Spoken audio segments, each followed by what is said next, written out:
Well, greetings and salutations, everybody. Welcome to my YouTube channel. My name is John Campea, and this is Open Mic. What is Open Mic? Well, I'm glad that you asked. See every day on the John Campea Show, Monday through Friday. We take a little bit of time, and we take some live questions. However, here on the weekends on Open Mic, that's all we do. We just take live questions about the things you guys want to talk about, and that's what we're going to do here today, guys. It is the week. Avengers Endgame, probably the most anticipated movie of the year, opens this week. I'm going to go see it tomorrow night at the premiere. Social media embargo lifts tomorrow night after the screening. So you're going to see your first hints of reactions to the movie tomorrow night. I will be able to send out on social media. Follow me on all the social media platforms. Just at John Campea. I will send out my responses, my first thoughts on the movie tomorrow at around 10 o'clock Pacific Standard Time is when we should be getting out of there.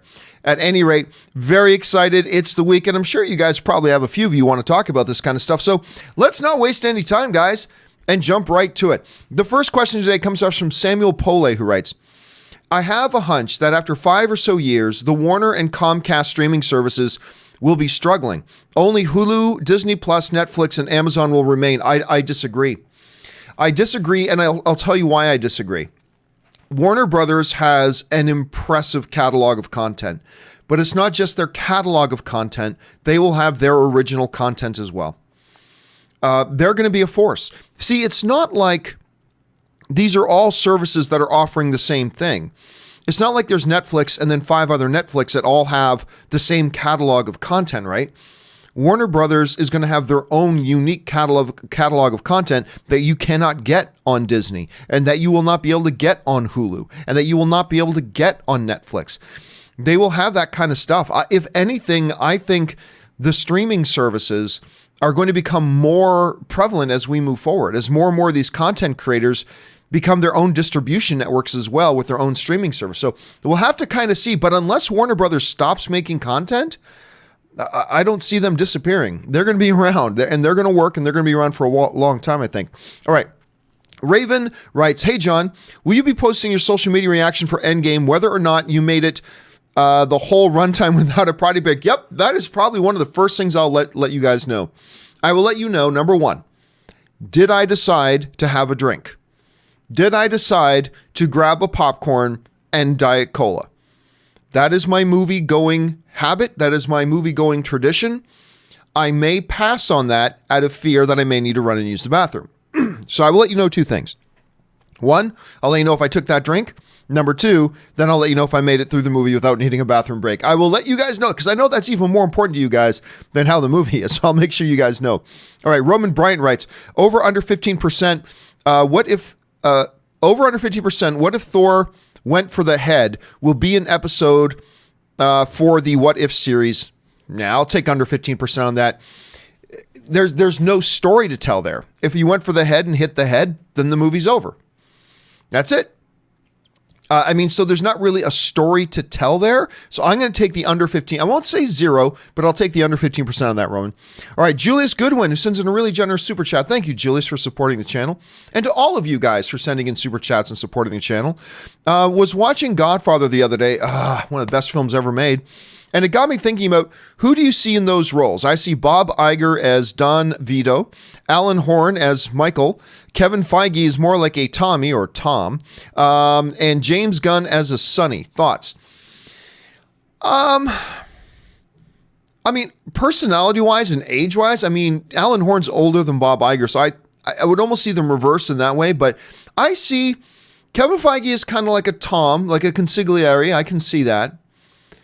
James Gunn I see more as a Fredo, and I don't mean that in a bad way. I mean that in a good way. I see James Gunn, a little bit more as a Fredo. This kind of a, sneaking around, getting into mischief kind of thing. I don't know. I kind of see him as a Fredo a little bit, I suppose. All right, thanks for that, Julius. And God, I love The Godfather. I love The Godfather so much. I'm glad good people are watching that still. All right, Raven writes, why don't we ever hear about digital and or DVD sales when people talk about how much a movie makes? All I ever hear about is the theatrical tolls, because that's where the real money's made. Real money is made in the theaters. It has been, back in the 80s, it was a little different. There was a big money boom, but this is why these companies are going more to their subscription model streaming service because there's more money to be made there. There's actually not a lot of money made comparatively. There's actually not a whole ton of money made comparatively. I mean, for me, it's a ton of money, but comparatively to like theatrical, it's really an insignificant drop in the bucket compared to the money that gets made theatrically. That's why they generally don't talk about that stuff very much. Ben Rayner writes, over under 25. Meek is not dusted, and we'll see him in Endgame. I'll go over 25. I don't know that I'd take over 50, but I'll go over 25 on that. I believe we see all the Asgardians. That includes Valkyrie. Well, obviously we're going to see Valkyrie, but I believe we're going to see Korg, and I think we're going to see Meek. I think we're going to see them all. So I'm going to go over 25% on that. Julius Goodwin writes, oh, and happy Jesus Resurrection Day. I mean, Easter, whatever. Let's just celebrate that it's one day closer to Endgame. And I forgot to mention that. Happy Easter to everybody who celebrates Easter. My family always used to celebrate Easter. I know Anne's family celebrates Easter, so I'm sure a lot of your guys' families are celebrating Easter. Happy Easter to you all. All right. Avenge the Chicken writes, happy Easter. Hope you and Ann have fun tomorrow. Oh, I know we're going to have fun. Oh my God, we're going to have fun tomorrow. I'm so excited. First of all, we get to do the John Campea Show in the morning. That's always a good thing. Then I got a couple of key meetings in the afternoon. And then in the evening, it's Avengers Endgame time, folks. Cannot wait. And I can't wait to share with you my thoughts on it when I see it. Herco8 writes, how many movies have to hit 1 billion before the $1 billion club loses its prestige? 100, 1,000, 10,000? Honestly, Herc, I don't think it's about how many movies are in the club. I think it's about how many movies per year enter the club. All right, so take throwing a no-hitter.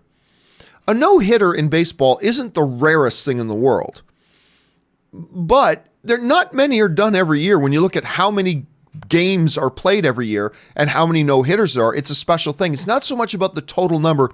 To me, it's about how many per year, because I think last year, 5 films joined the $1 billion club last year. 5 films out of 400 wide release films that year. I mean, yeah, so to me, you can get, I think there's about 35 or somewhere between 35 and 39 movies are in the $1 billion club right now.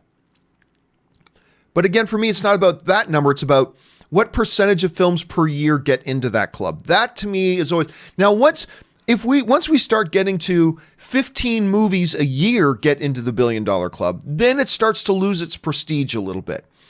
But as long as we're talking about 3, 4, 5, 6 per year join that $1 billion club, especially when more and more films come out every year, I think that's really going to be the determining thing.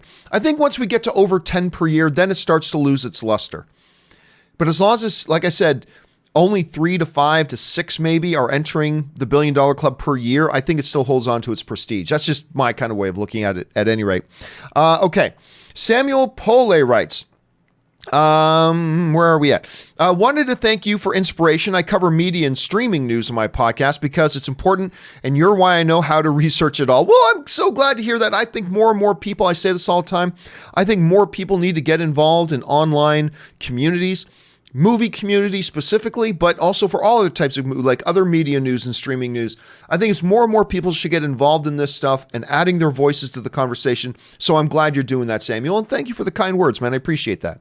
Okay. The LQ movie review just sends in a super chat. Thank you, LQ. Dirk Diggler writes, I hope we get to finally see Hulk's full power in Endgame. Yeah, I've been talking about that for a while, Dirk, that we have not seen that theoretical limit to Hulk's strength. Because remember, theoretically speaking, there is no limit to his strength. It's unlimited, theoretically. Theoretically, the angrier he gets, the more powerful he gets. We haven't really seen Marvel play on that much, at least not since the first Avengers movie when he just started to wreck shop on the entire Chitauri army and taking out the giant space worm in one punch. But we haven't really seen him do that. It'll be interesting to see how far they go with him this one. I'm keeping my fingers crossed with you, Dirk. I'd like to see Hulk really unleashed. Let's see. Clay Woodley writes, Captain America is my favorite Avenger. Do you think he is most likely to die in Endgame? I think he's the most likely to die.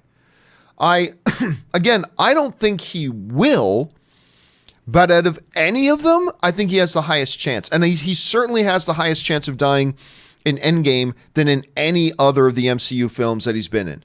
Because all these other MCU films, people say, oh, Cap's going to die this movie. I keep saying, no, he's not, and he never does. This one, oh, there's a legit chance. Yeah, there's a real, and I think it is, out of all of them, he may or may not be the one to die, but I think out of all of them, he's the most likely to die. But even if he does die, he's just coming back at some point in a few years. Make no mistake about that. LQ Movie Review sends in another super chat. Thank you, LQ. Dirk Ligler writes, I also hope Endgame beats Avatar. Just James Cameron will have to eat his words. It's just adjust expectations. It's not going to catch Avatar. I mean, it'd be great if it did, and there's always a chance, but I don't see Endgame making not a little bit more than Infinity War. Infinity War made $2 billion. To catch Avatar, Endgame will have to make as much as Infinity War did, plus $700 million more. I just don't see Endgame making $700 million more than Infinity War did. I think it's got a real legit chance of passing Titanic to become the number 2 all-time movie. And anything is possible. It's possible. I don't think there's high chances of that at this point. O+98 writes, Shazam made $322 million worldwide today. Success or failure? That means it's profitable. Whenever a movie is profitable, it is successful. Now, you could put out a movie like Endgame. And let's say Endgame made $700 million total. That's profitable and that's successful, but when the last one made $2 billion, coming out and just making $700 million will be considered underperforming. All that, but Shazam was a brand new character nobody knew anything about, went really family friendly with it, came out, made more than its money back. It's a profitable movie. Whenever you can say that, it's a success. And as of right now, might change after tomorrow, but as of right now, Shazam is still my favorite comic book movie of the year. Let's see. Where are we at here? Dirk Diggler writes, Happy Easter to you, Giovanni, and your wife, Anne. Thank you so much, and Happy Easter to you as well, Dirk. I appreciate that. Let's see. Avenge the Chicken writes, almost time for Endgame. Oh, yes, it is. Taking my girlfriend at 6 p.m. at the Dolby on Thursday. Nice. 8 a.m. IMAX screening by myself on Saturday and taking my sister Sunday afternoon. It sounds like you got a good, solid weekend planned out for yourself, Avenge the Chicken. I hope you and the people, your sister, your girlfriend, I hope you all have a great time. And for all of us who already have multiple screenings planned, I hope this movie doesn't suck, because that would be really disappointing. All right. Wow. Koa, 1708, sends in a really big super chat. Thank you, Koa, for supporting the channel that way. Guys, it's awesome. It's awesome that people will actually support content they like. And I am so appreciative that you guys support the content we put out here. It means you guys enjoy it, and that means a great deal to me. Koa, thank you so much for that donation, dude, to the channel. I appreciate that. Koa writes, thank you for being one of my main sources of entertainment all these years since AMC days. Here's for many more to come. Oh, thank you. It's always nice, not only when somebody wants to write in and say something, but when somebody just wants to write in to say something nice. Thank you, Koa. I really appreciate that, man. And I'm glad that we've been able to be here over the years and do that. And thank you for coming along on this journey of film fandom that we're all on together. It's great. So, dude, salutations to you, sir. Thank you for that very much. And thank you for supporting the content you like, man. I appreciate that very much. Tyler Yeats writes, what do you think about the movie Lawless with Tom Hardy, Shia LaBeouf? Oh, I liked Lawless because it's also got, not Sinise, he just won. Why am I freezing on the names of one of the greatest actors in the world? He just played Churchill, and he's in. Why am I? I'm not going to look it up because why am I freezing? I'm looking at his face. Oh crap! I'm going to look it up. Gary Oldman. I didn't hit it. It's still there. I pulled up Lawless. 2012 IMDb, and I was about to click on it, but then I remember Gary Oldman. Okay, I believe. Well, now I do got to click on it because I got to make sure I'm thinking of the right guy. Jason Clarke, Guy Pearce. I thought for sure Gary Oldman. Oh yeah, there he is down there. Gary Oldman was in a great cast. Jessica Chastain, who was awesome in it. I really liked it, and Shia LaBeouf. Look, as much of a wacko as he is, when he turns it on, he's a great actor. I quite enjoyed Lawless a lot. I mean, I don't know if it was as good as I was hoping it would be. I had really super high expectations, but it was really quite good. And I thought Hardy was great. Shia was great. Yeah, I enjoyed that movie a lot, man. Damian Davies writes, The Wizard of Oz is an Easter tradition. Not bad work for director Victor Fleming, directing this and Gone with the Wind in 1939, both up for Best Picture. Did Gone with the Wind not win Best Picture? Hold on a second. Let me just bring up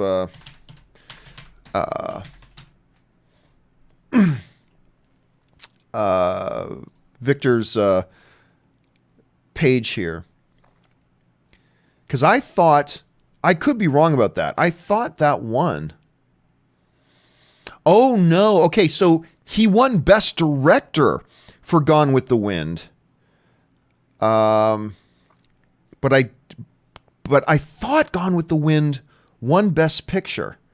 I could be wrong about that. Sorry for taking this up, guys, but I got to see this now. Because now I'm thinking I'm wrong. No, I was right. Yeah, Gone with the Wind did win Best Picture. Okay, there we go. Yeah, not a bad little career, right? Not a bad little career, Damien. When it's all two of the greatest, considered some of the greatest, most celebrated, iconic movies of all time. And you directed two of them. That's not a bad day. You retired and you call that a good career. Let's see. Ryan Lohner writes, I'm betting Tony dies and Shuri becomes the new Iron Man. I don't think so. I think Shuri has responsibilities in Wakanda, so I don't see her becoming Ironheart or anything like that. I mean, look, in the comics, a black girl becomes Ironheart. So, oh, look, in the MCU, there's a black girl. She must be Ironheart. And I'm not saying that's what you're saying, Ryan. It's just that it's funny we go there. I don't see her becoming that. I think she's just going to be Shuri. And I think that's good enough. But who knows? We'll see. Damian Davies writes, watched The Goonies in 4K last Friday on the big screen. Nice. Got me thinking about how involved was Steven Spielberg in the production as a producer. I don't think very much. Well, I think some people, there are rumors and whispers that he was like super involved. That actually he was more involved than the director himself. And I'm trying to remember who the director himself was. Let me just bring up let me bring this up quick. Why am I having problems with this today? Okay. Goonies, man, 1985. Yeah, so Richard Donner directed that. And I know there was... the story was by Spielberg. See, this is one of those things, too, where Spielberg actually came up with the story of it. And so he was more involved than just adding his name. Because a lot of stuff that Steven Spielberg is involved with as a producer these days is just... He just attaches his name to it, but he's not really all that involved. For instance, the upcoming Halo stuff. He's not that involved. His company is pretty involved, but he's not directly involved. He's got other people at his company getting involved with that. But with like Goonies, he came up with the story. Chris Columbus, obviously, who's a decent director in his own right, wrote the screenplay based on the story by Steven Spielberg. So I know that there was a lot of rumors about how involved he was in that. So I really know for sure. Akeem writes... I've been absent online to avoid spoilers and TV spots. That said, are you going to hide Super Chat soon to avoid spoilers after the premiere? Nah. Here's what I've found, Akeem. I'm going to have people like Jonathan and Ray are going to be moderating the chat. But what I find is trolls are cheap. Trolls don't... Like, to be in a Super Chat means you have to actually pay money. And trolls are cheap. And I find that, generally speaking, people don't need to do that. And I think our viewers are going to know well enough. And I'm going to have, like I said, moderators go through it. So we should be safe. As far as the Super Chats go, we should be totally safe. Okay. We'll move on now. Vaishno Zin writes, Pilgrimage Friday, 4 a.m. Need your blessing. If you're talking about 4 a.m. screening of Endgame, go in peace, my son, and enjoy. I cannot wait. Okay, Jay Meister 25 writes, what do you say to someone who tells you that your opinion is wrong and that you're not allowed to place a piece of fiction on a pedestal? Recently happened with a family member and it bummed me out. Well, I mean, it all depends on the context, Jay Meister. Like, I mean... what's the conversation? In what context are they saying don't put a piece of fiction on a pedestal? Is it somebody like, am I sitting there saying that the presidents of all the countries in the world should follow the living examples of the Jedi?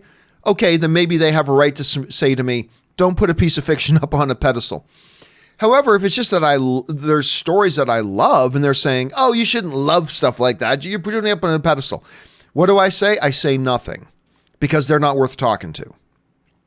And I just will, there's no positive outcome to that discussion. There's no positive outcome. So I'll just file that away. Okay, clearly you are lacking all the fundamental understanding of what storytelling means to the human species since the beginning of time. If you don't understand the basic role of storytelling and the importance of storytelling in the evolution and the function of us as a species and as a culture since the beginning of recorded time, then there's no point in me trying to have a conversation with you about this because you're just not going to grasp it. So I just go kind of file away. It's like, okay, Cousin Eddie, I can still love Cousin Eddie, but there's no point in having a discussion with him about this. And there's no point because it's not going to go anywhere. It's not going to go anywhere. And one of the things I have tried to learn is there's no point in getting into discussions that aren't going to go anywhere. So I would just say avoid the topic with that person and move on. Just understand, they clearly don't understand the fundamentals of this. So what's the point in having a discussion with them? It's just going to be an argument.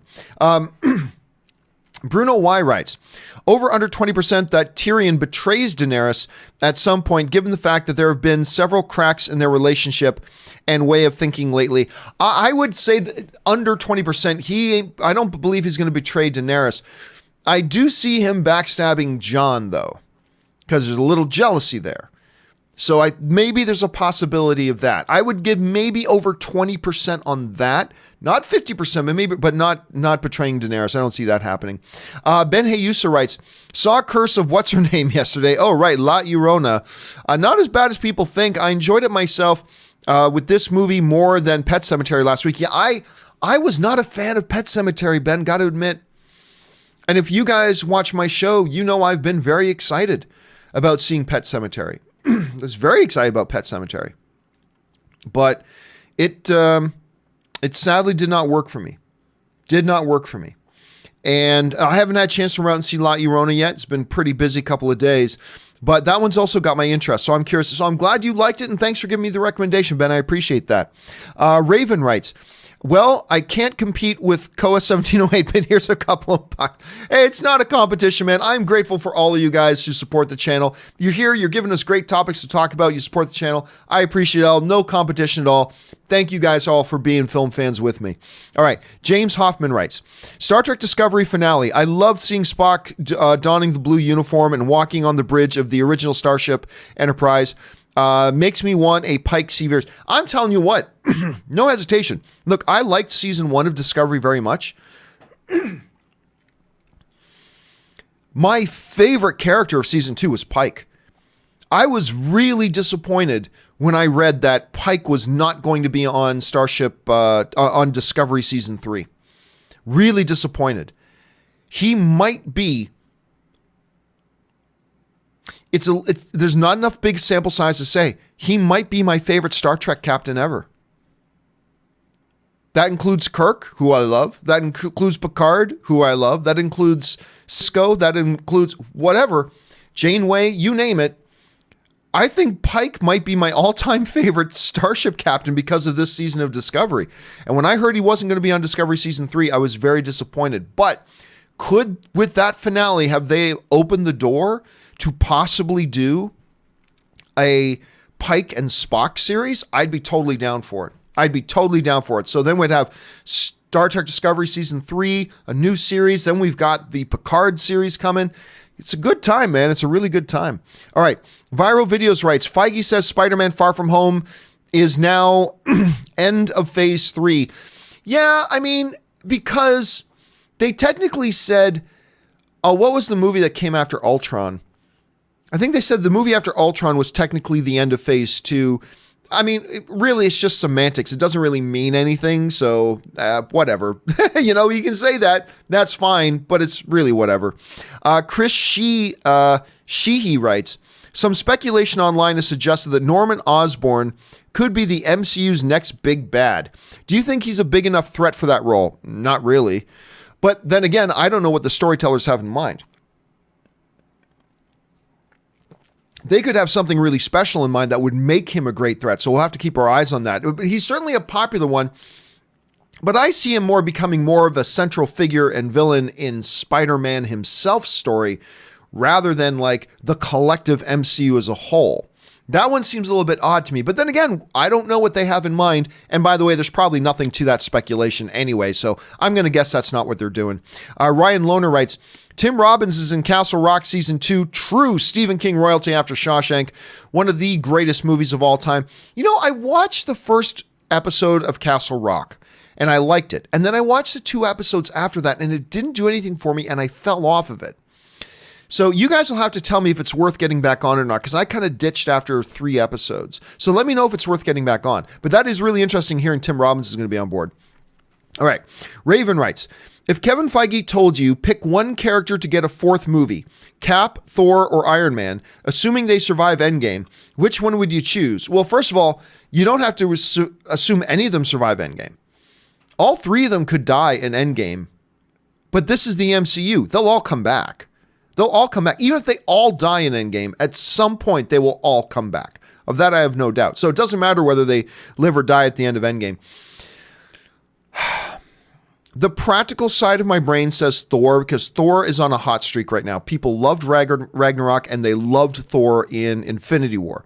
So the logical part of my brain says that. The fan part of me goes for my favorite MCU character, and that is Captain America. So I'm going to go Captain America. But if Feige put me in charge, and now I'm responsible for the success of the company, I'm going to go Thor. But if he just comes to me and say, John, as a fan, you tell me what movie you want next, I'll do it. I'll go Captain America, my friend. That's what I would do. All right. Herc08 writes, I know you will leave your expectations at the door, but what type of emotions do you expect out of Endgame? For Infinity War, I was shocked and stunned for about 10 minutes after the snap. I wasn't. I mean, here's the thing. Was the snap and that whole scene and that whole sequence of everybody dusting, was that a good scene? Yes. Did it have an impact? Yes. But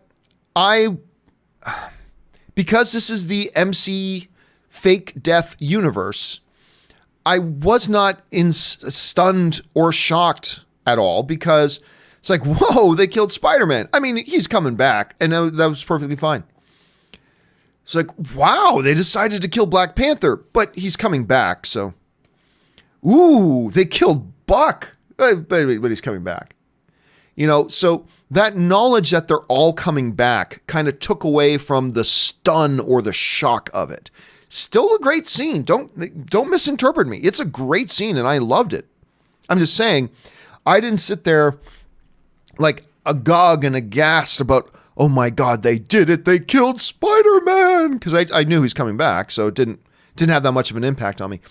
What am I expecting? Cry time. I'm expecting cry time. Whether it's going to be with Hawkeye holding his family as they die in dust, or whether it's going to be the bro reunion of Iron Man and Captain America, or whether it's, you know, the cameo of Stan Lee. I'm just expecting a lot of cry time, Herc. A lot of cry time coming in this movie. Julius Goodwin writes, just thinking the other day that it's a strange world where Ant-Man, let me say again, frickin' Ant-Man is a better movie than Justice League. Well,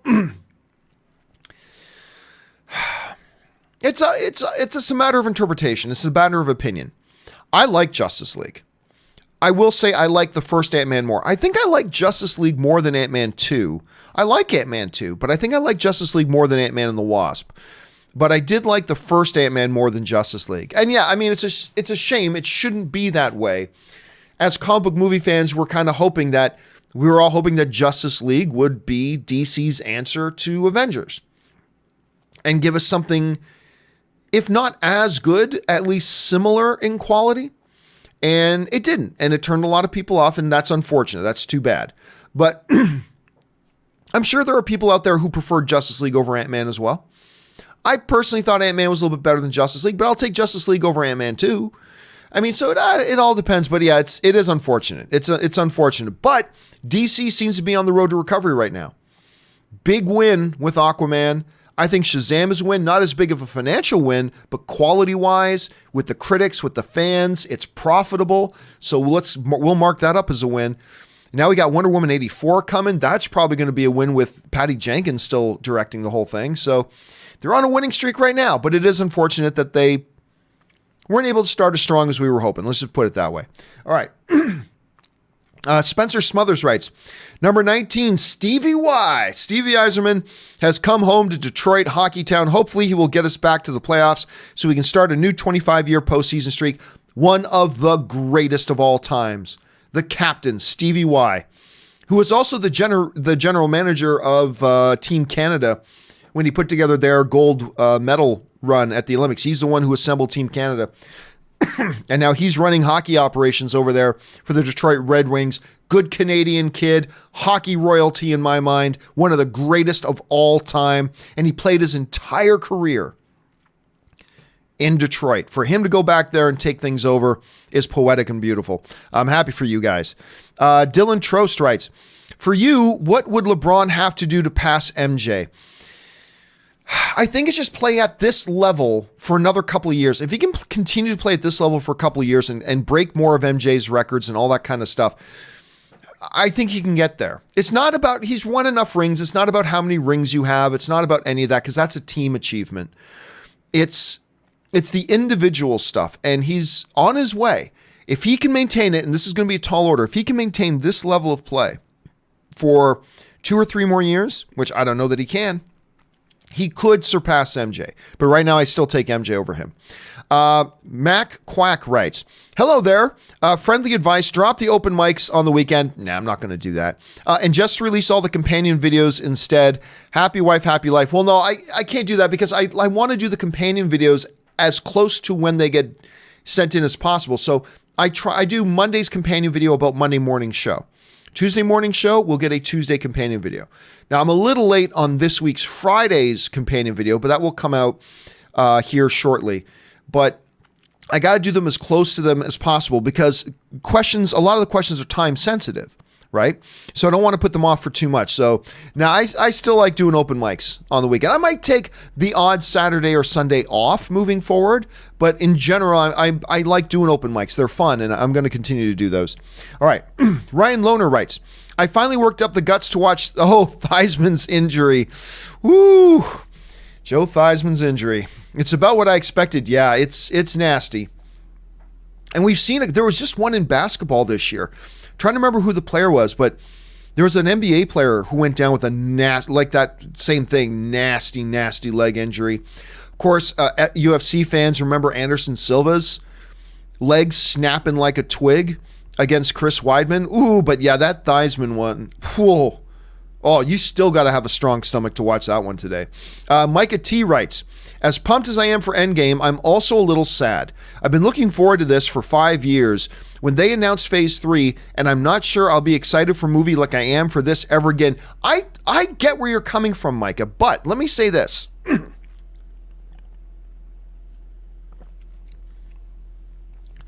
I had that same feeling going into The Phantom Menace. Star Wars was back. I'm never going to be as excited for a movie like this again. Regardless of whether I ended up liking the movie, that was irrelevant. But I just remember thinking, I'll never be as excited to going into a movie like this again. But I did. You know? I did. You guys don't understand how excited I was for Man of Steel. I was really excited for that. And then the first Avengers movie. And then The Force Awakens. And now Avengers Endgame. I just, so I can relate with what you're saying, Micah, but there have been a number of times in my life where I've asked that same question about a big, highly anticipated movie, but eventually another movie comes along that I do get even more excited about.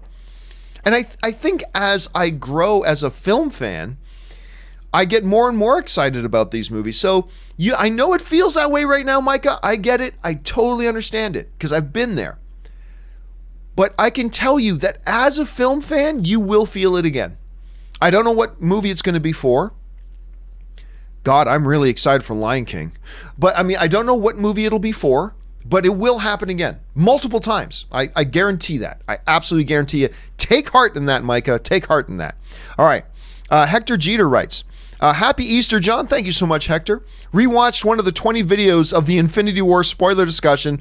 It was fun hearing the early predictions for Endgame. Man, you know what, Hector? I got to do that. I got to go back and watch some of those and kind of get a sense of where we thought Endgame might go fresh off after watching Infinity War. I might have to go back and watch some of those to see some of that, because that would be really interesting to hear some of those. And I can only imagine how many companion videos we're going to have to do for this Endgame discussion. Whew. Don't forget, guys, I want to remind you again, our Avengers Endgame open spoiler discussion with me and Rob, and Ann might even be in here too, is going to be 1 week from today, Sunday at 12 p.m. Pacific Standard Time. That's 3 p.m. Eastern Standard Time. That is when we're going to have our open Endgame spoiler discussion. We are booking hours and hours and hours. We're booking open for that. We're going to be talking about it all day. We're only going to cut it short for when Game of Thrones comes on, because we got to go and watch Game of Thrones, but it's probably going to be 4 or 5 hours long, and then we're probably still going to have about 4 or 5 or 6 or 7 or 8 or 9 or 10 companion videos to do. It's going to be wacky. It's going to be amazing. I can't wait. Make sure you guys plan and come and join us for that. All right. Froygon Jin writes, over under 30%, Rian Johnson's trilogies are episodes 10 through 12. I don't think so. I think what we heard initially was that he was working on something outside of the saga.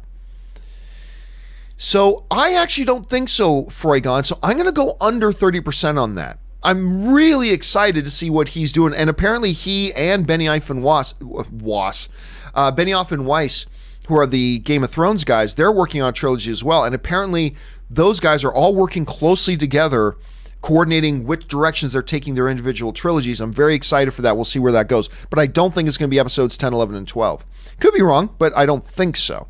All right, Joe Clem15 writes, when my girlfriend and I went to see Widows, we had assigned seats. We got there early, and there were 2 older ladies in our seats.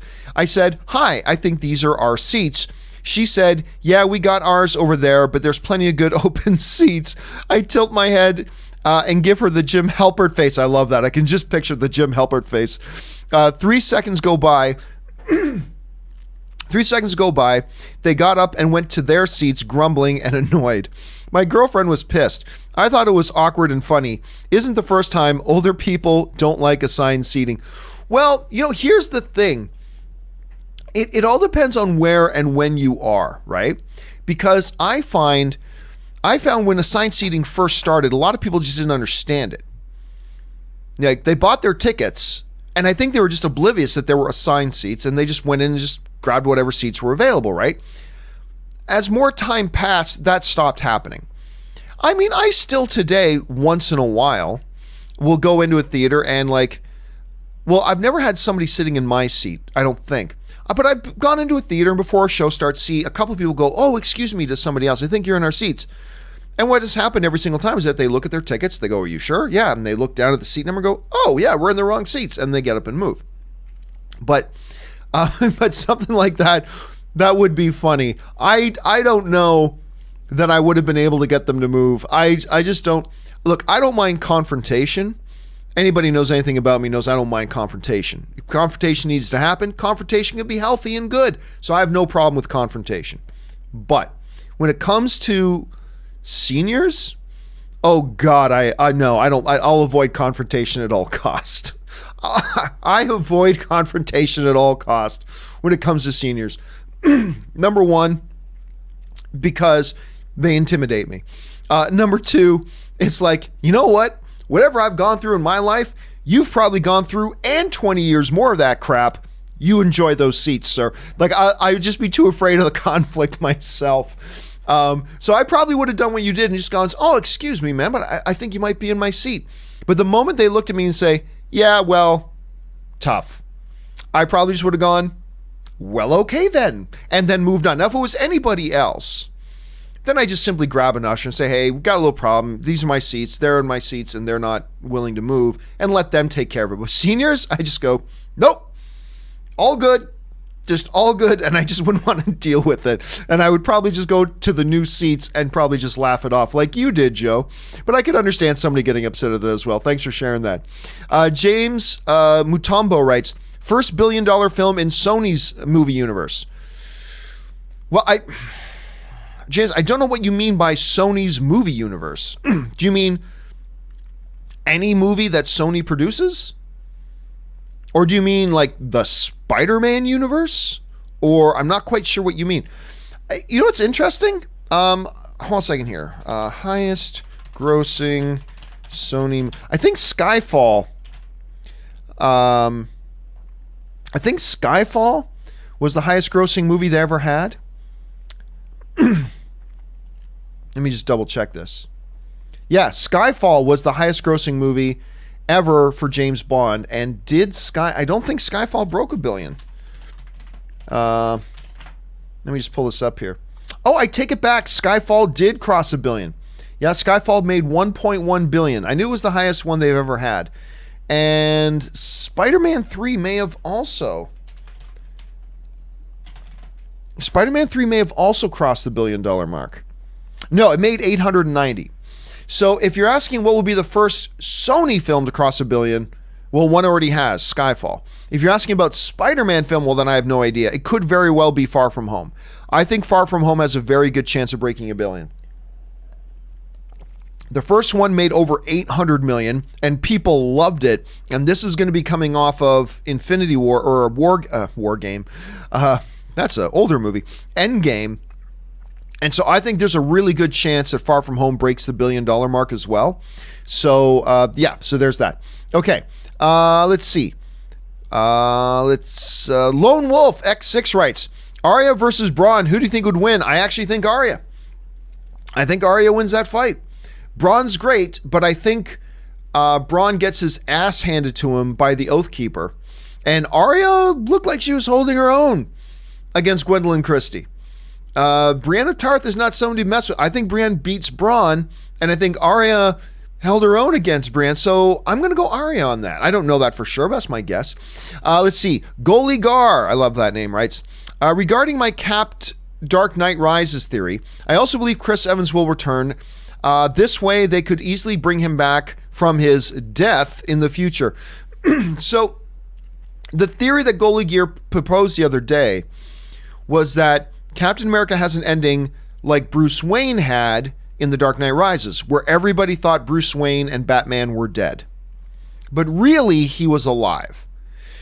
That is a good option for what they could do with Captain America. The Captain America decides to just quietly call it a career and run off with Sharon Carter. A lot of people are thinking Peggy, but what about Sharon? Maybe it's Sharon Carter he runs off with and decides it's time for me to have a life, and lets everybody think he's dead and gone. That way it's very easy for them to bring him back later. Either way, he's coming back. Chris Evans as Captain America will come out. It may be a year, it may be 5 years, but Chris Evans will be back at one time, but that is a good way that they could do it. Okay, Marcus Mouse writes, what's Anne's all-time favorite Star Wars movie? You're the man, love you, dude. I think her all-time favorite one might be The Force Awakens. But easily, her all-time favorite character, beyond a shadow of a doubt, easily, is Palpatine. Palpatine is by far her favorite character. Let me just see if I can find this thing quick. I don't think I'm going to be able to. But let me just see if I can find this. I'm going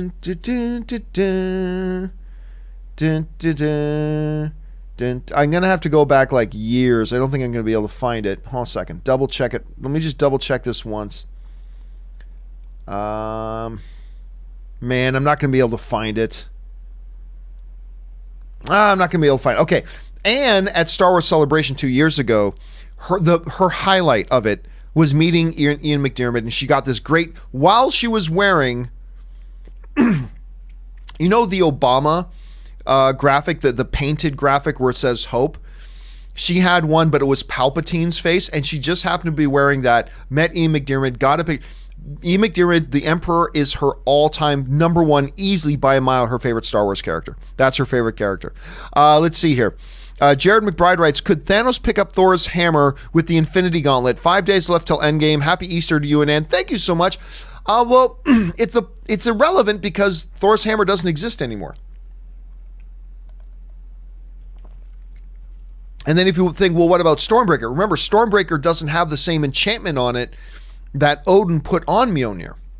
So it's kind of irrelevant. Theoretically, could he lift it? I'll still say no. I don't think, look, I have nothing to back this up with, but I honestly don't think Thanos ever wanted to have anything to do with Odin. Honestly, I don't think Thanos ever wanted to have anything to do with the All-Father Odin.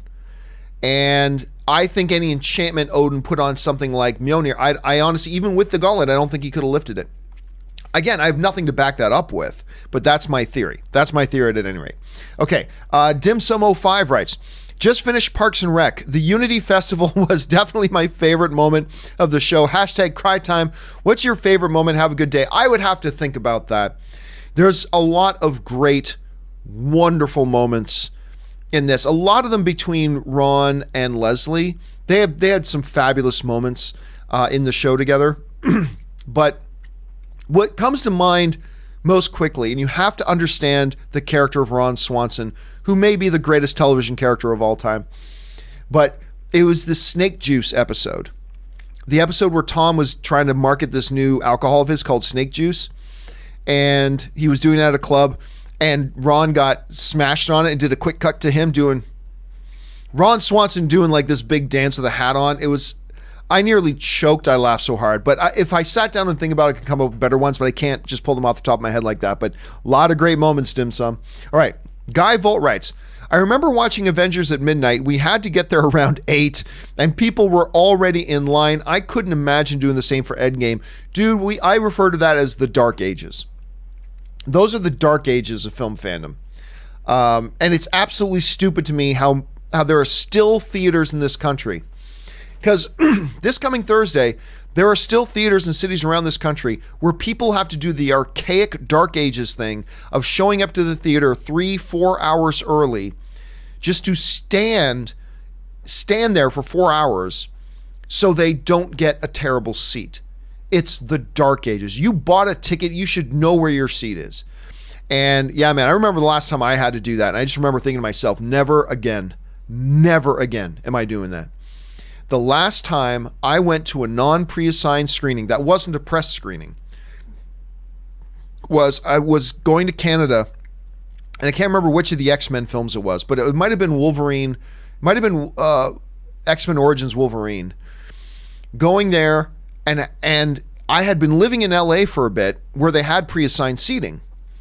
And I remember going up there, and I went with my buddy, and we went 2 hours early to stand in line outside, and there was already like 70 people in front of us. And it was like, I remember saying to myself, never again. I'm never doing that BS again. Like, we leave that in the olden days. I'm not going to take, ride a horse in a cart, in a carriage from the West Coast to the East Coast over the course of 3 months. I take a flight, thank you very much. We live in modern times. I am not going to stand in line for 2 or 3 or 4 hours to not get a bad seat anymore. Those are the Dark Ages. It's infuriating that still happens, Guy Volt. It's a terrible experience. Anyway, I'm Upset writes, my best movie, worst movie of 2012 is Avengers and Rock of Ages. Yeah, Rock of Ages was one I considered as well. By the way, brand new episode of Best Movie, Worst Movie lands online tomorrow. Make sure you guys are subscribed. Use your favorite podcasting app of choice. Look for Best Movie, Worst Movie. Subscribe to it. New episode comes tomorrow with me, Rob, and of course, Cody Miller. So thanks for that. I'm upset. Rude Shot writes, I'm sorry, Cap. You were right about the Accords. I'm sorry too, Tony, for putting coffee grounds in the disposal. Hashtag peppered hour. Yeah, we actually talked about this the other day. I still don't know why anybody tries to debate me about this. The answer is it's non-debatable at this point.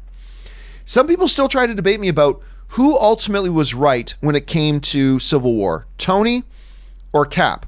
The answer is obviously Cap, because even Tony, by the end of Civil War, realizes Cap was right. Because at the heart of the whole thing was the fundamental question: should we completely submit ourselves to the guidance and the will of government oversight? Should we, as Avengers, as enhanced human beings with the powers and responsibilities we have, should we submit ourselves completely, only act when the government tells us to act, and not act when the government tells us not to act, and to follow the directives and the orders of an oversight committee under the Sokovia Accords? That was the fundamental question. Cap said, no, we should not, because I've been down that road and I've seen what happens when we do it. Tony, understandably so, because of his experiences, was, no, we get into trouble when we don't have oversight and we do things on our own. We have to submit to them. Some of the Avengers sided with Tony, some of them sided with Cap, and we had Civil War. But by the end of Civil War, what happened? What happened? Tony was given direct instructions by the Oversight Committee and realized, no, I shouldn't listen to what they're telling me. I shouldn't do what they're telling me. I need to do what I know is right. And he defied the orders of General Thunderbolt Ross, or Secretary Ross by this point. He defied what they told him to do. He broke orders and he went and did his own thing. Exactly what Cap said we need to do. So there is no debate, folks. By the end of Civil War, Tony had come around to agreeing with Steve and was doing what Steve thought they should be doing the whole time. There's no debate left to have. There's no debate. There was a great debate going into the movie, but when by the end of the movie, even Tony realizes Steve was right and does what Steve said they should be doing in the first place, the debate's over. It's over. It's done. So I'm pulling a Vince Carter. It's over. It's over. No more debate to be had there, because even Tony acknowledged that Cap was right. Anyway, how did we get onto that? I don't know. I just rant a lot. All right. Joseph Mitchell writes, although I trust Feige and Russo's biggest concern with Endgame is dusted heroes coming back will feel cheap and unsatisfying. I'm sure it won't, but that's my biggest fear going in. Thoughts? Love the show. Thanks so much, Joseph. And you know, one of the things that we did a topic on the John Campea Show the other day about the biggest worries going into Endgame. Now, obviously, we're all very optimistic. Obviously, we're all very excited. But, you know, everything has potential downside. And what would be the things that I would be afraid of being downsides for this? And one of the things that I said might be that they don't stick the ending. They don't stick the landing. That whatever the way it resolves, it'll be an unsatisfying, hard to believe scenario. Kind of like it was a dream the whole time. You know, one of those sorts of things, right? That they don't stick the landing in a satisfying way. That is the biggest fear. Now, I'm with you, Joseph. I believe they will. I believe they got a plan. I believe they're going to execute. I believe they're going to stick it. But you'd be naive not to know that there's a potential that they could not stick the landing. There's absolutely potential here that they don't stick the landing on this. And that's the biggest fear going in. I'm sure it'll be great. But if there's anything I'm nervous about, dude, I'm with you on that. That is, if they bring back everybody in a convoluted way or a way that isn't satisfying or a way that just seems ridiculous and silly, it's going to take a lot of wind out of our sails. And it's just whatever. It won't mean a lot in the long run, but that is the fear. That is the fear. I'm with you on that, Joseph. I think you're 100% right about that. Let's see if our faith in Feige and the Russos pays off or whether our fears come to fruition. We're going to find out real damn soon. Thanks for sharing that, Joseph. All right. Lone Wolf X6 writes, nobody would know nobody. The last I saw of him, Ultron was sitting on him. Yeah, I'll be missed. Man, let me try reading this again. Nobody would know nobody. The last I saw of him, Ultron was sitting on him. Yeah, I'll be missed, that quick little bastard. Hawkeye. Maybe I'm just reading it wrong, Lone Wolf, but I did like Ultron. KDS writes, Office US or Parks and Rec. It's a coin toss for me, KDS. I love, those are my two favorite sitcoms of all time. That's a total coin toss. I can watch any episode of either of those shows anytime and laugh my ass off. I love them both. They're very similar in many ways, but I just can't pick. I mean, one day I could say The Office, but the next day I could say Parks and Rec. They're 1 and 1A for me. I just love them both so much. Hector Jeter writes, as a physical media steelbook collector, I'm excited that Winter Soldier and Civil War will be available this week in 4K, just in time for a recap. Well, I'm super excited for you, man. And like I said, I'm not a physical media collector. I stopped doing that a number of years ago. But a lot of people do, like yourself, like Rob and many others, still very passionate about physical media collection. Dude, get them while you can, because I think a few years from now, they're not going to be available anymore. So get them while you can and hold on to them, man. Now is the time. If you're a physical media collector, now's the time to make sure you're really adding to your collection, because I don't know that 5 years from now, we're going to be even having Blu-rays and DVDs for sale.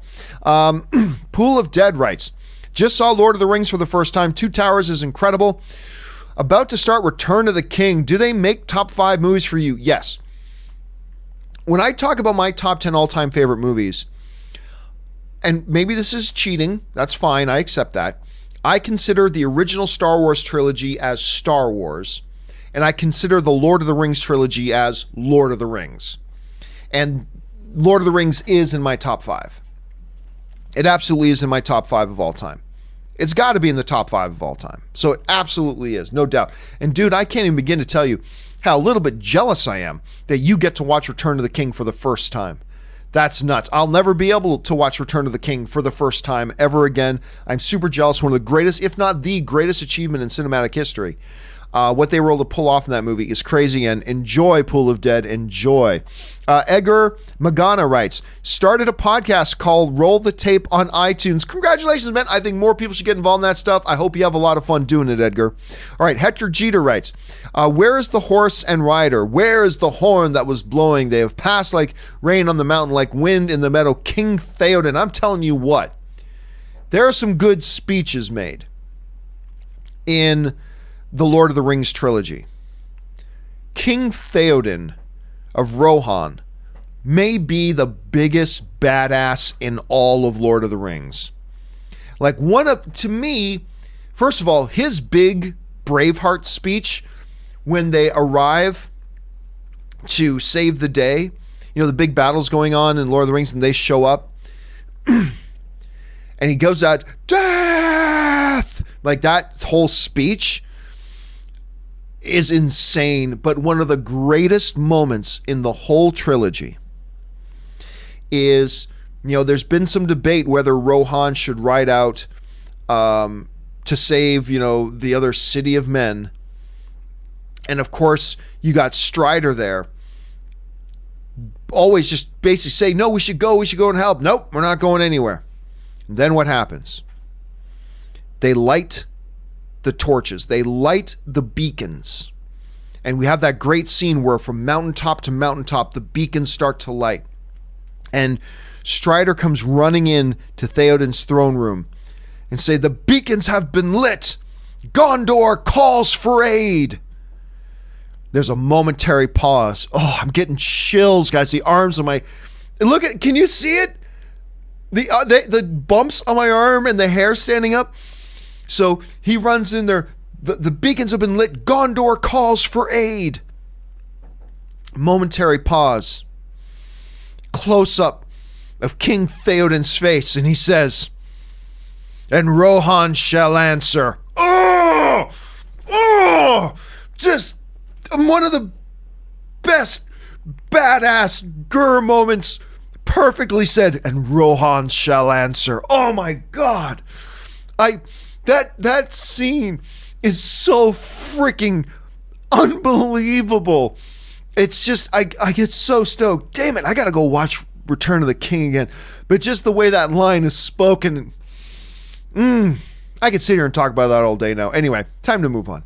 Sebastian writes, Hollywood Reporter, time travel is in Star Wars Episode 9. No, incorrect. Hollywood Reporter did not say let's be very, very, very clear about this.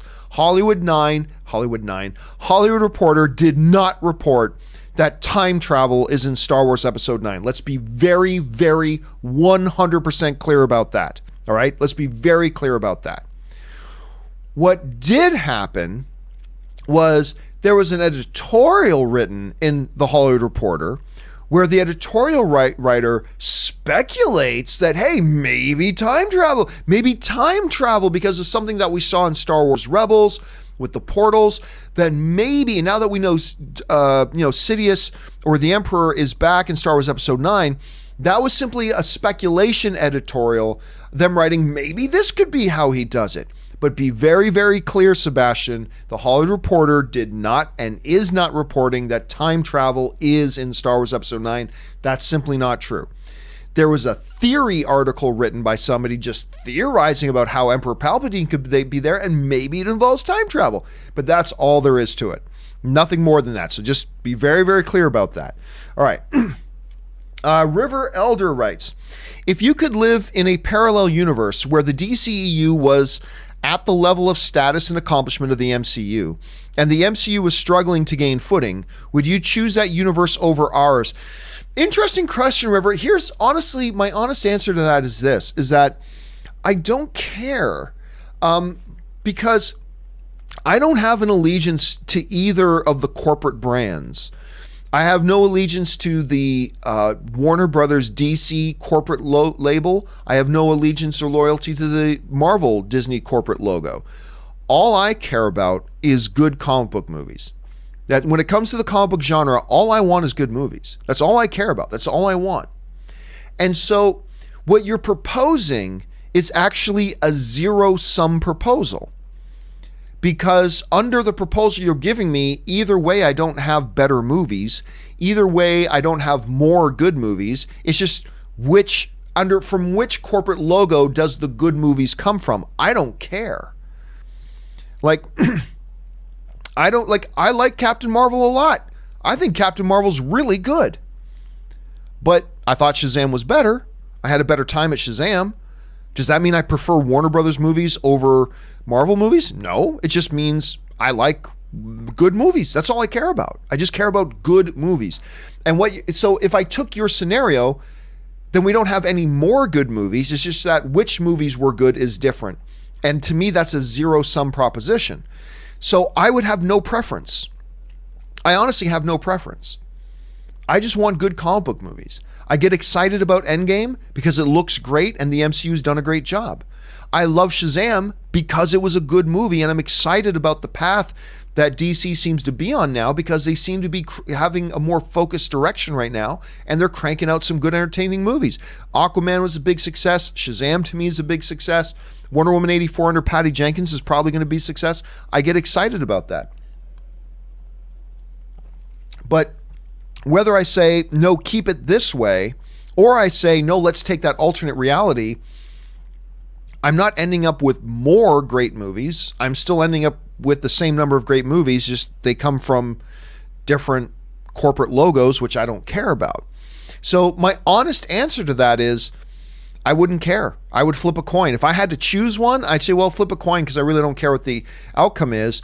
Now, if you were to tell me we could choose reality where DC was more successful and they put out even more good movies than Marvel has put out, okay, then I'll take that because that means more good movies.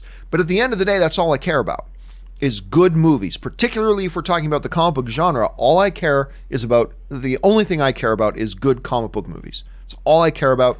And in your proposal, it seems to be a zero sum. So honestly, dude, it's an intriguing question, River, but honestly, what I would do is just flip a coin because this is a zero sum result. All right. Jinyu Hichi writes, do you think you'll take Saturday off to prep for Sunday? I don't know. I might. Because next Sunday is a crazy day. Next Sunday, I'll probably see an Endgame screening in the morning. And then at 12 p.m. next Sunday, we have our big open Avengers Endgame spoiler discussion. And then I got to watch Game of Thrones at 6 and then have our Game of Thrones post show with me, Ann, and Kaori, where we have our open discussion about Game of Thrones. I hadn't thought about it, Jinyu, but I might. I'll let you guys know by Friday if we're going to have an open mic on Saturday, but I might take Saturday off. I don't know. We'll wait and see. It's a good question, though. Jinyu also follows up with, I imagine it will be harder to screen spoilers. I don't think so. I think, look, Jonathan and Ray are going to be in there. They know what they're doing. I mean, hey, they may pop up, but they won't pop up in super chats. And otherwise, they'll be popped up and they'll be dealt with quickly. I'm sure they're going to do a really good job. There might be more spoilers because more people will know the movie now, but I think the guys, and by the way, for the open spoiler discussion, doesn't matter because it's an all open spoiler discussion. Taki75 writes, worst, Ang Lee's Hulk or X-Men Apocalypse? Ooh. You know, they both have some upside, but I can never get over Phantom Nick Nolte. I'll say Ang Lee's Hulk is worse. Now, I don't think either of these films are absolute trash. Not at all. I think both of them have some redeeming qualities. But I think X-Men Apocalypse is maybe a little bit better than Ang Lee's Hulk. So that I'll go with on that one, Taki.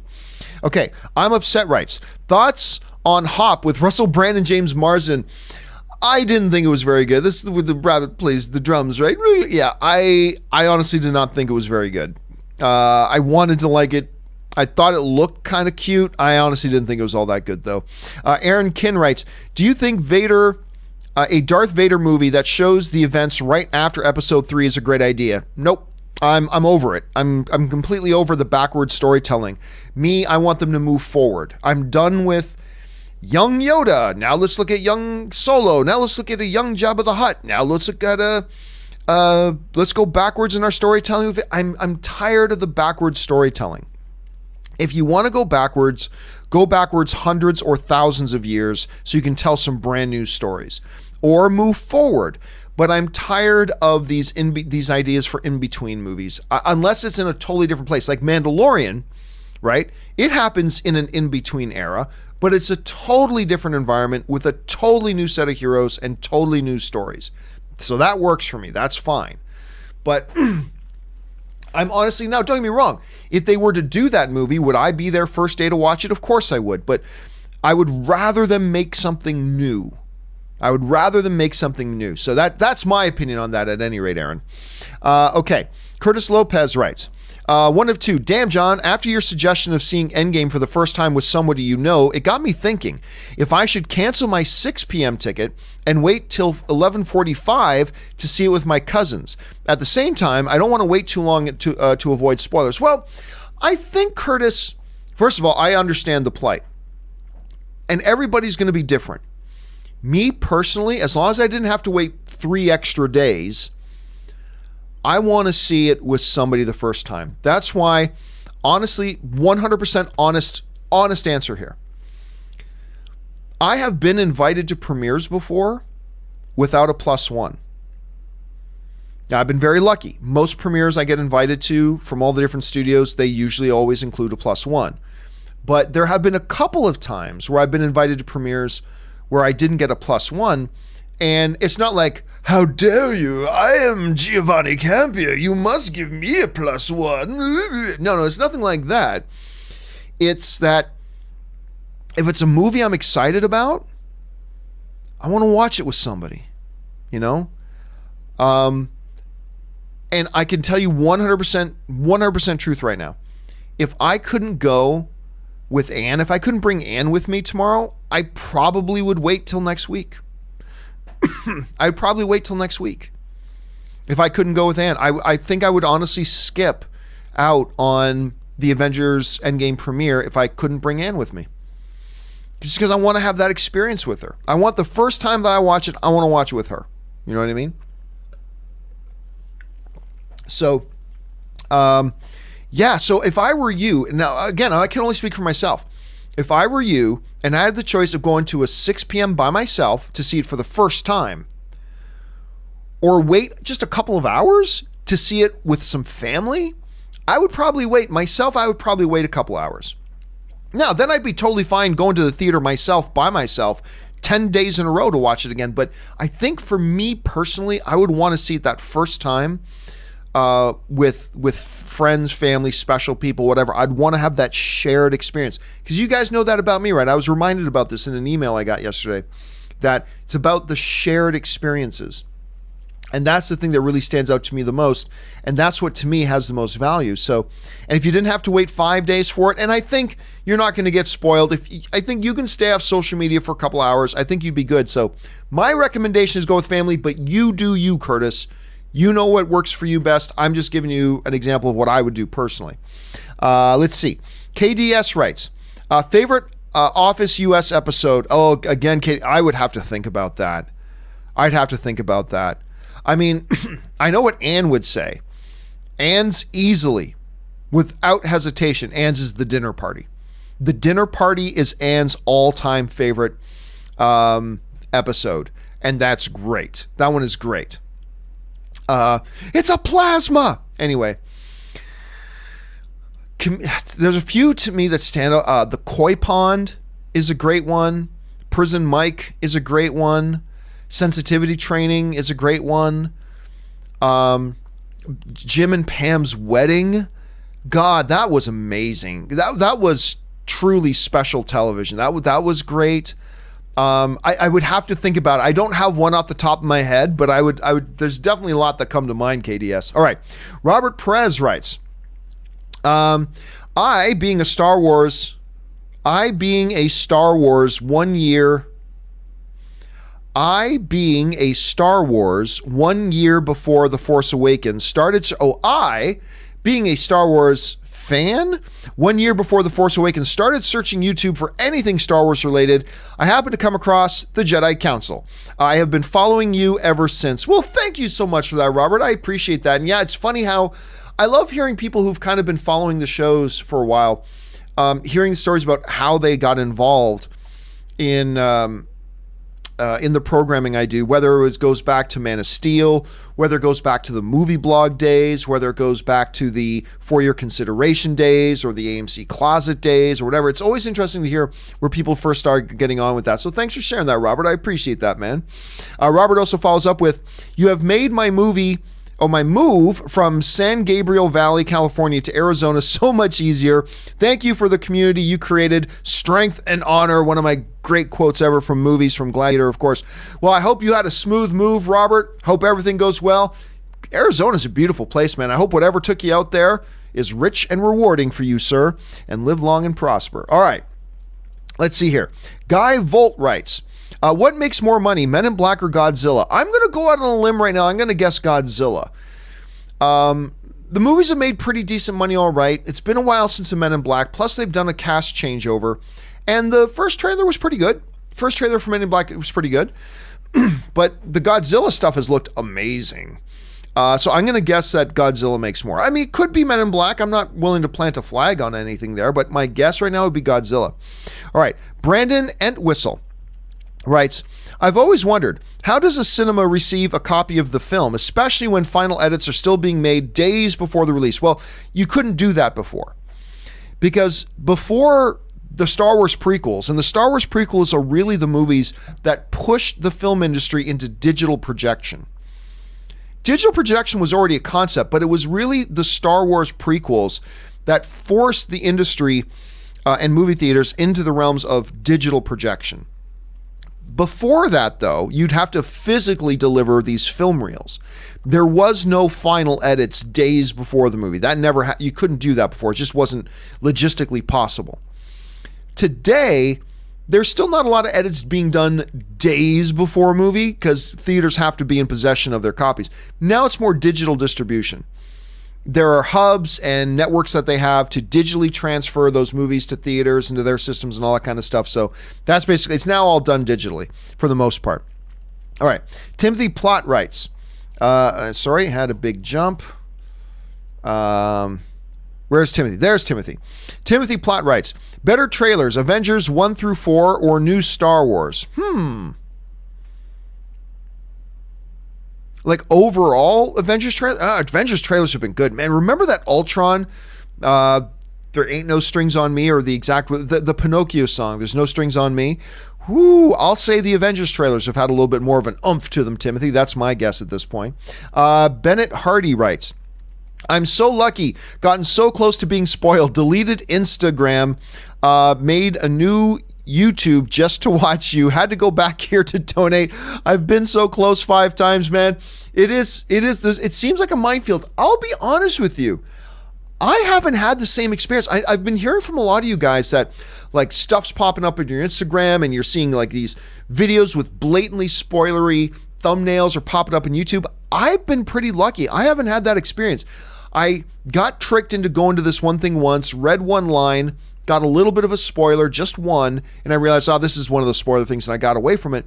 But I've been very fortunate. I haven't had a lot of that.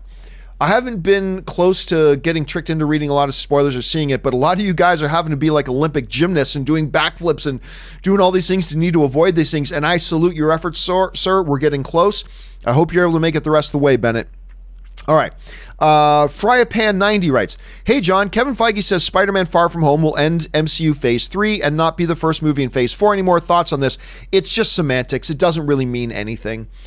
I mean, the differences between Phase 1, 2, and 3 is all just man-made semantics. I mean, there's no definitive change of gear in the MCU going from one to the other.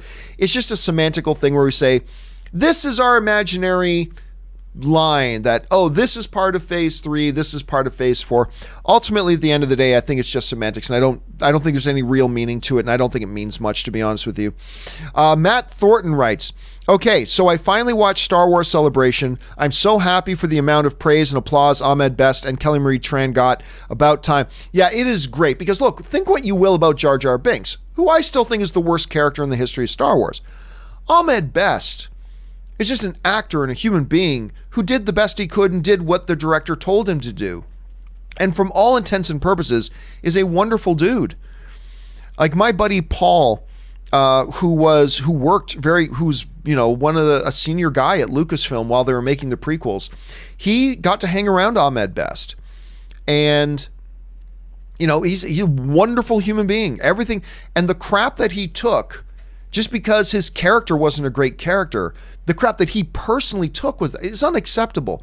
And like I said, talking about the reception that Kelly Marie Tran got and Ahmed Best, it's really nice in a year that has probably seen the ugliest that the Star Wars fandom has ever been.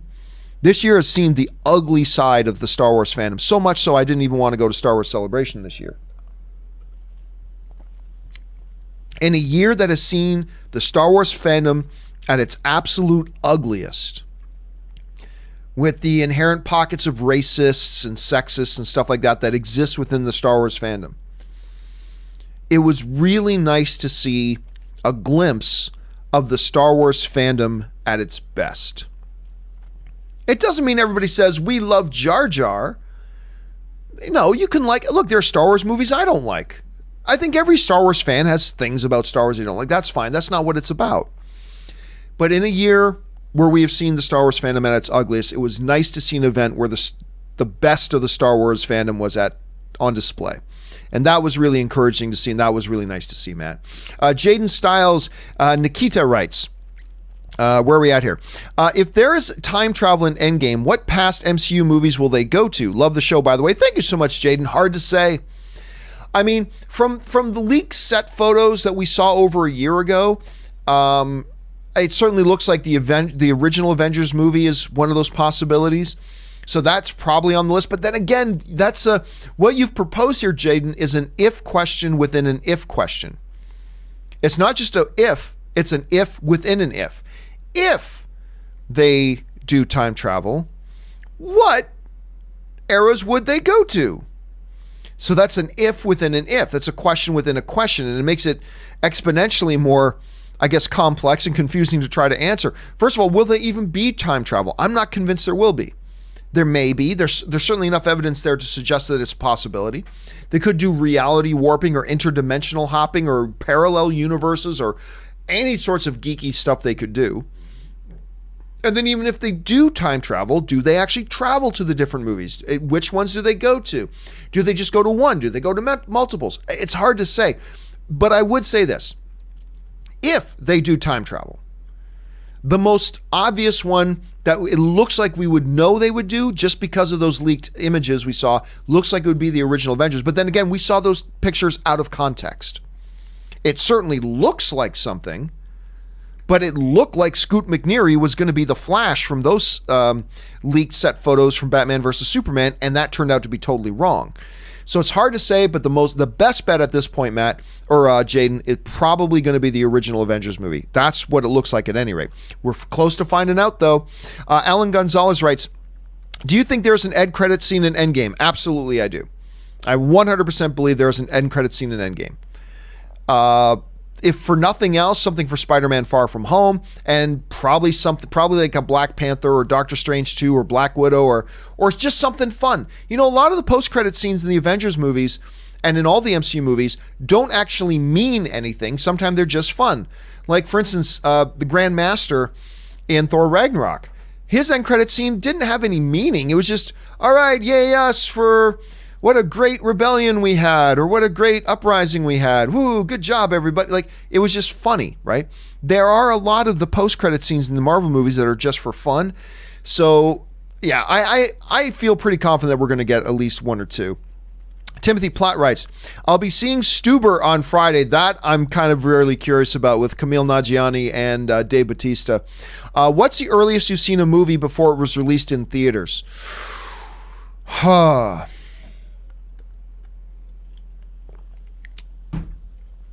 think I saw my first screening of Pacific Rim like 6 or 7 months before it came out. And it wasn't completed. So I probably that, I'm guessing. Probably that. I'm going to go with that. But I'm really looking forward to Stuber, Timothy. I think I wasn't looking all that forward to it. It sounded interesting. And then I saw all this footage at CinemaCon. I'm like, okay, this looks pretty damn funny. So now I'm excited to see it. So I hope you have a good time with it, Timothy. Jack Humphreys writes, accidentally saw some Endgame spoilers. Please be fake. Could be fake. Might not be fake. Just be very, very careful, everybody. So for your sake and all of us, Jack, I hope it was fake, the stuff you saw. It's this minefield we got to walk through right now. It's too bad that people hate fans so much that they would try to ruin things for people, but they do. All right. Last question, guys. And then I'm going to take a short 5-minute break to refill my drink and use the bathroom, and I'll be back in 5 minutes to finish everything off here. So the last one we're going to take before the break is from Tracy E., who writes, John, I have tickets to see Endgame Thursday, Friday, Saturday, and Sunday. Is that too much? No way is that too much. No such thing as too much of a good thing. Some people say there's too much of a good thing. I say, bah humbug to that. Give me more. Look, the only reason it may be too much is if the movie's not good. And as unlikely as that is, it is a possibility that the movie's not going to end up being good. Then that's too much. But hell no. If you're excited for the movie, you want to see it, you get those tickets, Tracy, and you have a good time, damn it. That's the important thing. So look, I got plans to see it tomorrow. I'm going to see it Tuesday, and I'm going to see it Thursday, and I'm probably going to see it Sunday morning. So I got a bunch of them lined up too. So don't you worry. The only important thing here, Tracy, is that you have a good time. And just here's really fingers crossed that the movie's good so we don't just waste our money. All right, guys, listen. I'm going to take a short 5-minute break, refill the drink, rest my voice for a minute, use the bathroom quick, and then we'll be right back in 5 minutes. Make sure you guys come back and join us then. I'll be right back.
And we are back, guys. Thank you so much for indulging me as I took a little bit of a break there to do everything I needed to do. Got my drink all topped up and ready to go.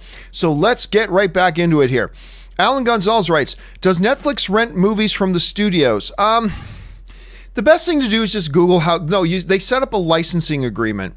And a distribution licensing agreement for Netflix. Everyone's a little bit different. They pay a certain amount of money to have a window of time that stuff can be shown on Netflix, and they renegotiate them as they go. So it's not so much that they rent them from the studios, but the best thing to do for more in-depth explanation of that is just do a quick Google search. You can find that no problem. But basically, they license the right to have it on their platform for X period of time. Sometimes it's exclusive. Most of the time it's not exclusive. And then they pay a certain amount of money for a certain period of time. That's why movies come and go off of it. But you can find more in-depth stuff there on online. Aaron H. writes, Thrones and Endgame happening at the same time is going to emotionally wreck me. Such a weird combo of sadness and excitement I'm not ready for. It is nuts that the Battle of Winterfell is going to be on the same weekend as the release of Avengers Endgame. That is a whole lot of geeky goodness for all of us to kind of absorb and internalize in one kind of big weekend. It's an insane weekend for that, man. It's an insane, and the NFL draft is going on at the same time, I believe. Okay. Petson68 writes, over under 30%, we will see Jared Leto as a Joker again. 30% is a good number. I'm going to say over. Now, that's not me saying he's definitely going to be there, but if you're going to set the number at 30, I like the action on that. I will take over 30% that we will see him again. I would like to see him as the Joker again. I actually liked his Joker. All right, Jalen Robinson writes, what will replace Avengers movies in the MCU? Probably nothing. I mean, just still going to just have MCU movies, and then there will be another Avengers. There will be another Avengers. We may be a couple of years, but we're going to have. We got Spider-Man coming, we got Black Widow coming, we got Black Panther 2 coming, we got Doctor Strange 2 coming. It looks like we got the Eternals coming. I mean, that's like 5 or 6 movies just right there. So don't you worry, they got a lot of movies still planned for the MCU. Max Zwack writes, loving Barry season 2. Are you caught up yet? Nope, haven't started. I loved Barry season 1. Loved it. Really pleasant surprise movie, or series, I should say, on HBO. Really enjoyed it, but I have not started watching season 2 yet, but I'll get on that pretty quick. All right, Guy Volt writes, have you been to a UFC event? If not, would you ever go? I have been to a UFC event. The problem is they're expensive. They're expensive to go to live. And quite often you're kind of far. Like in a football game, the action is taking place in a big football field with 12 guys or 24 guys on the field running around doing their thing. But in the UFC, it's just 2 guys in a ring. And if you're not fairly close, it might be difficult to really appreciate it. And I did. I realized at the time I went. Would I go again? Yes, I would go again, but not into nosebleeds. But it's an expensive... UFC tickets are expensive, dude. Gerald Quinata writes, I'll never be the same after I see Endgame. Well, is that true? What if it's not any good? I mean, that's the thing. We don't know. Be careful with your expectations, Gerald. Be careful with your expectations. Samuel Phillip writes, who is your all-time favorite superhero? Magneto. Even though, I mean, quite often he is a villain, my all-time favorite comic book character is no doubt is Magneto. I think Magneto is the most fascinating, misunderstood, conflicted, multi-layered character. I love Magneto. It's my all-time favorite character. KW Garrett writes, on last Sunday show, someone asked you whether Rey is the daughter of Luke and Leia. Your reaction got me a great laugh. Disney is not going to do the incest route. No, I don't think so. But I don't know if I mentioned this at the time, KW.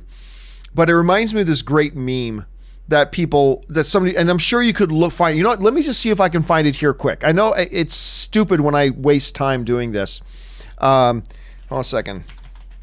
Kissed my brother, Leia, let me see if I can find this, because I love this meme. Oh yeah, here it is. I'm going to pull this up just because I love this so much. So I just remember the first time I saw this, I laughed my ass off. I love that. I kissed my brother once, and then the look on her face is insane. The look on I kiss my brother once, Cersei. Yeah. Hold my beer. I love that. I just think that's insane. So yeah, I don't know. I do not think that they're going to go that route at all. Petson68 writes, have you seen Interstate 60 with James Marsden? I really enjoy that one. No, and I love James Marsden. I think James Marsden is a tragically underrated performer. I think he's wonderful. And I have not seen that. As a matter of fact, I'm not even aware of that. So I'll have to look that up, but I'm not even aware of that. And I'll have to keep my eyes open for that one. All right. Chief Dog 1100 writes, crazy if the wolves turn up White Walkers at the Battle of Winterfell. See, somebody asked me the other day, Chief, do I think they'll show up for the Battle of Winterfell? And one of the things I said was, I'm not really sure what use they would be, because apparently the only way to kill these things is with fire or with dragon glass or Valyrian steel, right? So what are the wolves going to do? What can the dire wolves do other than get killed and join the White Walker army, right? So it'll be oh man, if they show up with the White Walker army, oh God, that'll be heartbreaking. Oh my God, that would be heartbreaking, Chief. Okay, Michael B writes, has there been a more anticipated movie than Endgame? Yes. A lot of people might be too young at this point to remember, but The Phantom Menace. The Phantom Menace was the return of Star Wars. And we color that now with, we know how the prequels turned out, but we didn't know that at the time, right? It was like nothing that had ever been before. When the Phantom Menace, it was like culturally the whole bit, it was like nothing you'd ever seen before. The lineups, because there wasn't online ticket buying, right? The lineups, the 4-day lineups at movie theaters just to buy tickets. People with tents and camping out. It was like nothing that had ever really been seen before. While I have no doubt that Endgame is going to be a better movie, yeah, I mean, that just took over all of culture. It was just really weird. And it was like 20 years ago, so it's difficult for a lot of people to remember, but it was psychotic. It was absolutely psychotic. Okay. Ryan Hernandez writes, happy Easter, John. Happy Easter to you too, Ryan. Good movie week for me this week with screening passes to Stuber tomorrow, Long Shot on Wednesday, interesting, and then Endgame on Thursday. That I am very excited. Somebody else brought up Stuber earlier, Ryan. It went from a movie that, look, I like Dave Bautista and I like Kumail Nanjiani because I loved The Big Sick. The Big Sick is one of my favorite surprise movies of the past 10 years. I love that movie. But on paper, an FBI agent, an unsuspecting regular Joe movie driver or Uber driver gets caught up in an adventure with a big action cop. It's like, okay, this sounds like something from the 80s that would probably be pretty forgettable. But then I saw the footage for it and I just loved what I saw. So I'm pretty excited about that one. So it does sound, Ryan, like he got a really good week lined up, ending, of course, with Endgame on Thursday. That's awesome. All right.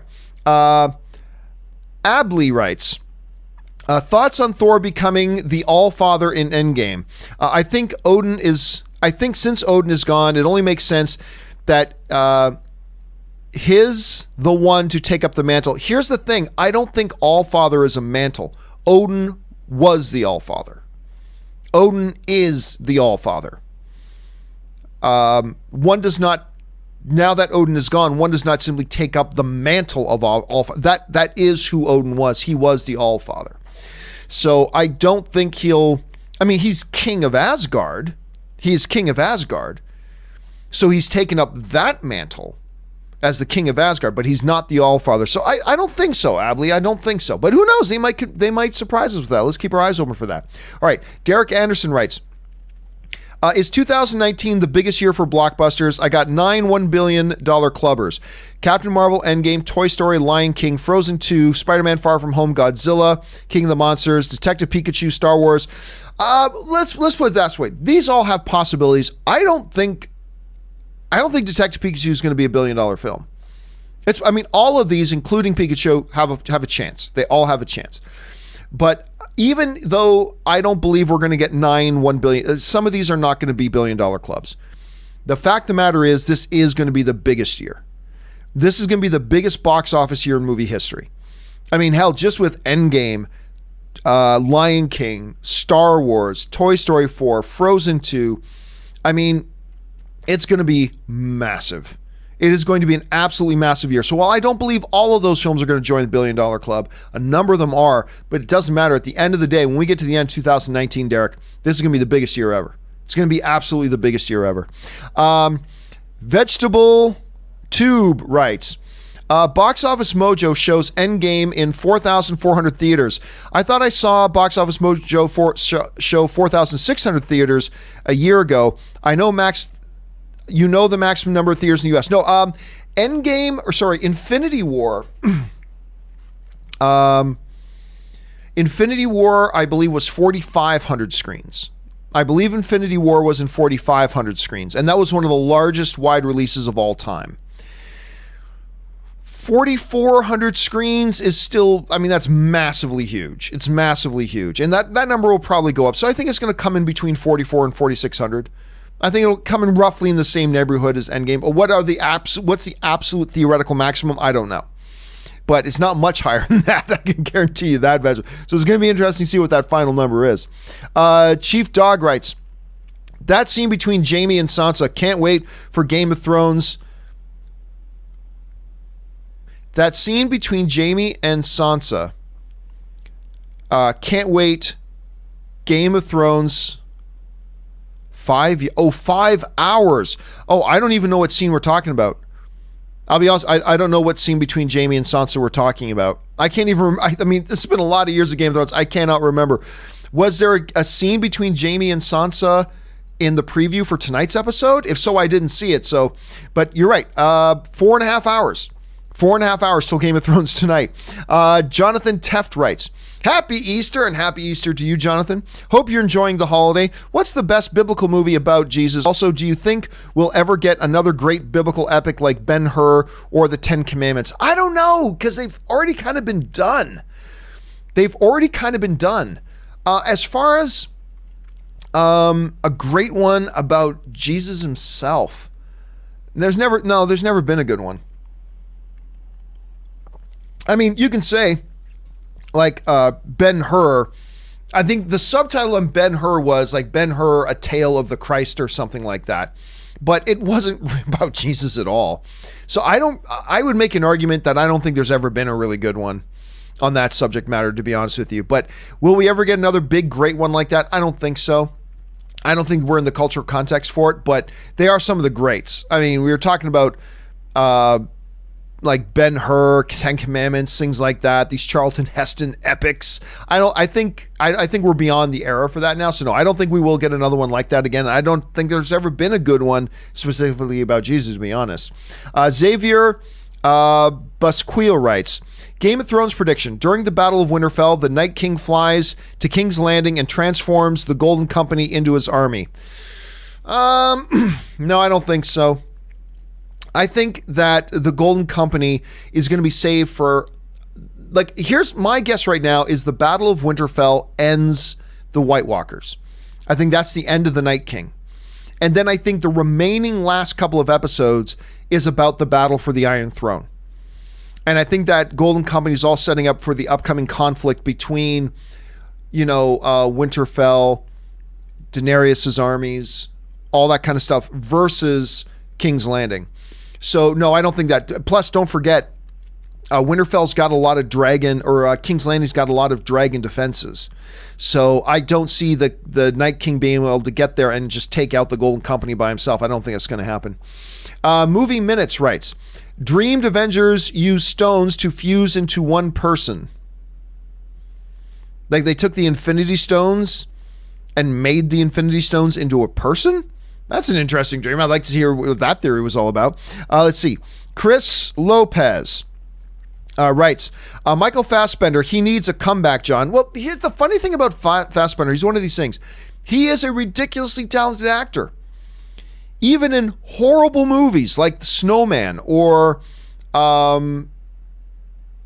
Assassin's Creed or any number of the bad films he's been in, he always delivers a great performance. So it's not like he's fallen off as a performer, but he's been in a lot of crappy movies. You're right. He does. He needs a big one. But it's not so much of a comeback because it's not like his talent has ever waned. It's not like his performances have ever waned. It's just that he's ended up being in some really bad movies. Rugo Kelvin writes, booked my Endgame VIP tickets today, hassle-free. Oh, I bet you did, Ruko. But are they for opening night or for a little bit later on? But either way, man, have a great time. Enjoy it, Rugo. We're going to all see Endgame this week. Very excited about it. Simple writes, got spoiled and somehow managed to forget it again. That's the best. Because a lot of people have accidentally come across spoilers that they did not want to see. The best possible scenario for that, though, is that you forget it. That's the best. That's when a bad memory actually comes in handy to serve you, Simple. So I'm glad for you on that. Holland Love writes, happy Easter to John, the crew, and all the Filthians. And happy Easter to you, Holland, as well. I hope you're having a great weekend so far. Also, Holland writes, do you ever get on an elevator and imagine your theme? Do you ever get on an elevator and imagine your theme? You like my opening music that I play during the break? I don't think I have. But like everybody else in the world, when I get onto the elevator, I pretend I'm a Jedi and have force powers. And when the door's about to open, I go, come on, shut up. You all do it. You all do it. Don't judge me. You all do it. I do it too. We say, when no one's around, waiting for the elevator, he did bing, then I go with my hands in the elevator, and I pretend I'm a Jedi. Shut up. You all do it. We all do it. Just shut up. Okay. Ben Rayner writes, last couple of questions of the day, then we're wrapping it up. Ben Rayner writes, I love the new countdown clock. Makes it feel like a legitimate intermission. Well, I'm glad, because before, what I would just do is I just bring up that screen, no sound, no nothing. You come there, you don't know what's going on. And then I thought, dude, why don't I put in a countdown screen and put in the message, we'll be right back. So if anybody just jumps in and starts to watch the show now, they know exactly what's happening. Oh, it says right there, we're on a break, and now I know when the show starts back up again in 3 minutes and 18 seconds. I don't know why I didn't think of that before, generally because I'm not all that bright, but I did finally think about it, and I'm glad you appreciate it. I think it makes it easier for everybody too, because now you know exactly when we're going to be back. So thank you, Ben. I appreciate that. All right, final question of the day. Magic K writes, Valkyrie solo movie with Chris Hemsworth, Thor as a secondary role. Your thoughts? Nah, they're not going to do that. Now, I was about to say, you don't make Thor a secondary character in a movie. But they did do that with Iron Man. That was a special situation, though. They were reintroducing Spider-Man into the MCU in its third reboot. They needed a segue character. Iron Man was a good choice for that. I don't think this is the same circumstance for Valkyrie. So if they do a Valkyrie movie, I don't see Thor being a secondary character. Thor is a headliner. And again, I understand, so is Iron Man, and he did in Spider-Man, but the Spider-Man situation was a unique set of circumstances that required something like that.